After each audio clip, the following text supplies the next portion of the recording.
सावन का महीना चल रहा था। चारों ओर हरियाली थी, मंदिरों में घंटियां बज रही थीं और हर हर महादेव का जयघोष गूंज रहा था। उसी समय एक छोटे से गांव में शिवा नाम का एक गरीब युवक रहता था। उसके पास धन नहीं था, लेकिन भोलेनाथ के प्रति अटूट श्रद्धा थी। हर सावन वह सुबह जल्दी उठकर नदी से जल लाता और पैदल कई किलोमीटर चलकर शिवलिंग पर जलाभिषेक करता। गांव वाले उसकी भक्ति देखकर कहते, इतनी पूजा करने से क्या होगा, भगवान ने तुम्हें दिया ही क्या है। शिवा मुस्कुराकर कहता, महादेव पर भरोसा रखने वाला कभी खाली नहीं लौटता। एक दिन सावन के सोमवार को तेज बारिश होने लगी। रास्ते कीचड़ से भर गए। कई लोग मंदिर जाना छोड़कर घर लौट गए, लेकिन शिवा ने अपना जल का लोटा उठाया और आगे बढ़ गया। रास्ते में उसे एक बूढ़ा व्यक्ति मिला। वह भूखा था और ठंड से कांप रहा था। उसने धीमी आवाज में कहा, बेटा, 2 दिन से कुछ नहीं खाया।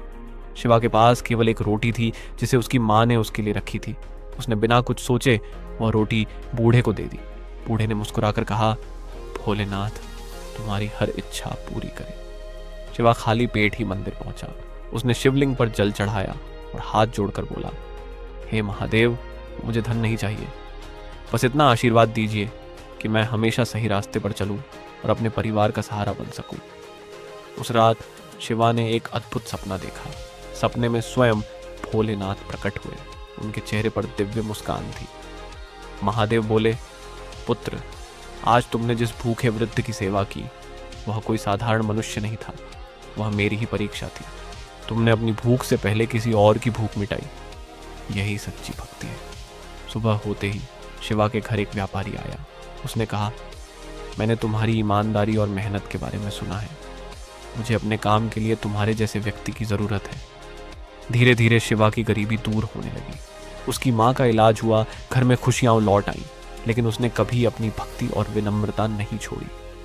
हर सावन वह पहले की तरह जल चढ़ाने जाता और लोगों से कहता, महादेव को सोना चांदी नहीं, सच्चा मन और दया पसंद है। कथा की सीख, सावन का महीना केवल व्रत और पूजा का नहीं, बल्कि सेवा, दया और सच्ची श्रद्धा का महीना है।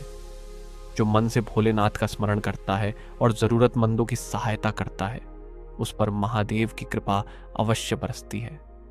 हर हर महादेव।